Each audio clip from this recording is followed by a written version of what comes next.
So Pilotwings 64 is coming to the Nintendo Switch Online expansion pack on October 13th, and we just got a trailer for it a couple of days ago, on the same day as the Mario movie, so we're only now getting around to covering it in this head-to-head comparison.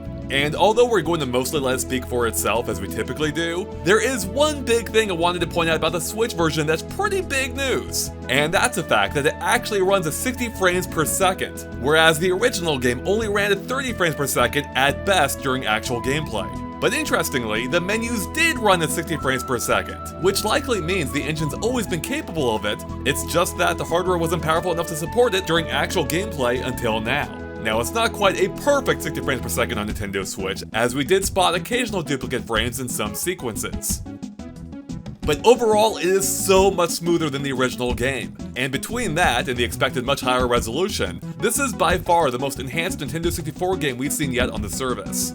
The only possible side effect that we've noticed so far is that the in-game timer looks a little glitchy at points, specifically when it comes to the milliseconds. If we slow it down, you can see exactly what's happening, where after every time it counts up, it immediately counts back down by a few milliseconds, before counting back up again and repeating the process over and over. Now, as it turns out, this is not a new behavior, as the exact same thing happened on the 64 as well. It's just that's more obvious and looks worse at 60 frames per second. But it's a small price to pay for how good this version looks otherwise. And with that out of the way, let's get to the actual comparison itself, using footage from both the American and Japanese trailers.